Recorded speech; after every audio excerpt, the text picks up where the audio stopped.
మన ప్రభువును రక్షకుడైన యేసుక్రీస్తు వారి ప్రశస్తమైన నామానికి మీ అందరికీ వందనాలు, శుభాలు. అందరూ బాగున్నారమ్మా. దేవాదేవుడు మరొక నూతన దినం దయచేసిన దేవాదేవునికి వందనాలు చెల్లించుకుంటూ ఈ దినము మనం చేసే పనంతా దేవునికరంగా ఆశీర్వాదకరంగా ప్రార్థన చేసుకుని ఈ దినపు వాగ్దానం ధ్యానించుకుని మన పనులు ప్రారంభించుకున్నాం. ఈ దినపు వాగ్దానం, నేడు వారి కనులు ఎదుట నేను గొప్ప చేయ మొదలు పెట్టేదను. యెహోషువ గ్రంథం 3:7 ఈ మాట రాయబడింది. ఎవరికి చెప్తున్నాడు? దేవాదేవుడు మోషేకు చెప్తున్నావు, యెహోషువకు చెప్తున్నావు అంటే, నేడు ఆ యొక్క ఇశ్రాయేలు జనం ముందు నేను గొప్పగా చేయక మొదలు పెడతా అంటున్నాడు. ఎందుకంటే మోషే చనిపోయిన తర్వాత దాని తర్వాత యెహోషువకి ఈ యొక్క బాధ్యతలు అప్పగించాడు దేవుడు. ఈ జనం ఈ యొక్క నాయకత్వం అప్పచెప్పినప్పుడు మరి జనం నమ్మరు కదా.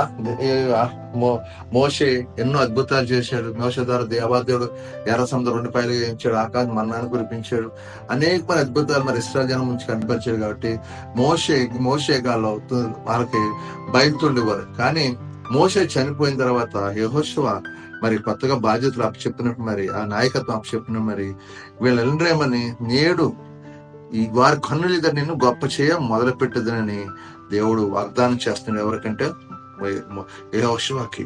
అలాగే మన జీవితాల్లో కూడా గొప్ప గొప్ప కార్యాలు జరగాలంటే నమ్మకం కలిగి ఉండాలి. నమ్మకంగా మోషే దగ్గర యెహోషువ మరి నమ్మకంగా పనిచేశాడు.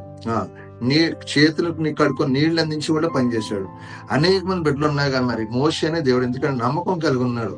అతను సేవలో పరిచయలో మోషేకి తోడు ఉన్నాడు కాబట్టి తర్వాత నాయకత్వం ఎవరికో మన యెహోషువకు అప్పచెప్పాడు కాబట్టి దాన్ని గొప్పగా చేయడం మొదలుపెడతాడు. ఎందుకంటే ఈ ఇశ్రాయేల్ జనము విన్నాళ్ళ జనం కాబట్టి వాళ్ళ ముందు నేను అద్భుతాలు ఆశ్చర్యకార్యాలు చేసి నేను గొప్పగా చేయ మొదలు పెడతానని దేవుడు యెహోషువకు మాటిస్తున్నాడు. కాబట్టి అలాగే మన జీవితాల్లో కూడా దేవుడు ఒక అద్భుతం మెరాకిల్ జరిగిస్తాడు. ఎందుకంటే నమ్మకం కలుగున్నాడు. మెండైనా దేవుళ్ళు అంటున్నాడు. కాబట్టి నేడు మీరు చూస్తుండగా మీ చుట్టుపక్కల గొప్పగా ఉంటూ ఉంటారు. మీరు ఇంకా దీన స్థితిలో ఉన్నప్పుడు దేవుడు మిమ్మల్ని జ్ఞాపకం చేసుకుని గొప్పగా చేయడం మొదలు పెడతారు. కాబట్టి మనం ఎప్పుడూ కూడా దేవుడిచ్చిన బాధ్యతని, దేవుడిచ్చిన పని మనం నమ్మకం కలిగి చేసినప్పుడు దేవుడే దీవిస్తాడు. దేవుడే ఉన్నతమైన స్థితి తీసుకు యెహోషువని ఉన్నతమైన స్థితి తీసుకు నాయకత్వం వల్ల బాధ్యత ఆయనకు అప్పచెప్పాడు. అలాగే మనకు కూడా అనేక బాధ్యతలు దేవుడు ఎవరు మనకున్న తలాంతి మనం వృద్ధి చేసుకోవాలి. మనకున్న ఆలోచనని సఫలపరచుకోవాలి. దేవుడి చిత్తం నెరవేర్చి పెట్టుకుంటే కృప దేవతలు దయచేయను గాక. మరి మన దేవుడు మనం ఈ వాగ్దానం బట్టి మీరు ప్రార్థన చేయండి. దేవుడు మిమ్మల్ని మీ కుటుంబాన్ని జీవించి ఆశ్రయించును గాక. ఆమేన్. ప్రార్థన చేస్తాం. మీరు నాతో ఏకం ప్రార్థన. సర్వాధికారి యేసు ప్రభువా, పరిశుద్ధుడా, కృపగలవాడ, కనికరం గల తండ్రి, నీకు వందనాలు, స్తోత్రాలు. మరి యొక్క నూతన దినం దయచేసిన కృతజ్ఞత చెల్లించుకుంటూ ఈ దినం మేము చేస్తున్న మా చేతులు మమ్మల్ని దీవించిన మా యజమాని తోటి పని వారిని ఆశ్రయించమని అడుగుతున్నాను తండ్రి. ఈ దినం మేము చేస్తున్న వీళ్ళ ప్రతిఫల జయాన్ని విజయాన్ని దయచండి ప్రభా. ఎంతో మంది బిడ్డలకు తండ్రి నాయన ఈ దినాన్ని తండ్రి సెలవు దినం ప్రభా. మరి మందిరానికి వెళ్ళటకు మార్గాల ద్వారా సరళపరిచిన మందిరానికి వెళ్ళి ప్రభు దయచి అయ్యా నీవు ప్రతి ఒక్కరు వారం అంతా కాచి కాపాడి సన్నిధిలో కూడి నేను ఆరాధించుకుని ప్రతి బిడ్డకి దయచమని అడుగుతుంది. శుక్రవారం ఆరాధన ప్రతి ఒక్కరు పాలే బాక్సులు సహాయం చేయండి, దీవించండి. ప్రతి బిడ్డకి సమయం తెచ్చి మందిరానికి కోరిక ఆశ పుట్టించమని అడుగుతున్నాను తండ్రి. నీ కొంత దుష్టుడు సాతాండు ఎటువంటి గలిబిలు జరగకుండా సహాయ దినం జరుగుతున్న ఆరాధన అంతా దీవెనకరంగా ఆశీర్వాదకరంగా జరిగేలాగా మీరు సహాయం చేయండి. అనేక నూతనాత్మలు కొత్త మందిని నడిపించండి. చుట్టుపక్కల జనాన్ని అనేక నడిపించమని అడుగుతున్నాను తండ్రి. వచ్చిన ప్రతి బిడ్డని మీరు ఆశ్రయించండి, దీవించండి. వాళ్ళకున్న బంధకాలను విడుదల, వాళ్ళకున్న సమస్యలను విడిపించండి. శాంతి సమాధానం నింపండి, కృప చూపించి దీవించి ఆశ్రయించి మిమ్మల్ని మీరు మహింపరచమని తండ్రి. మీరు కార్యం చేయమని అడుగుతుందా.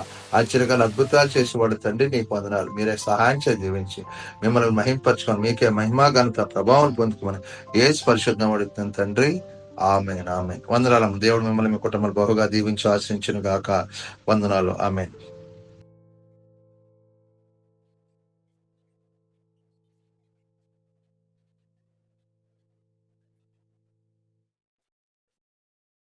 ప్రభువు నామంలో ఈ వీడియో వీక్షించిన ప్రతి ఒక్కరికి జీసస్ స్వస్థత ప్రార్థనా మందిరం వారి ప్రత్యేక వందనాలు తెలియజేసుకుంటున్నాము. మరి ఇంకెన్నో సందేశాలు, వీడియోలు, సంఘ కార్యక్రమాలు మీకు అందుబాటులోకి రావడానికి పక్కనే ఉన్న సబ్స్క్రైబ్ బటన్ని ప్రెస్ చేసి బెల్ ఐకాన్ని కూడా ప్రెస్ చేయాల్సిందిగా కోరుకుంటున్నామండి.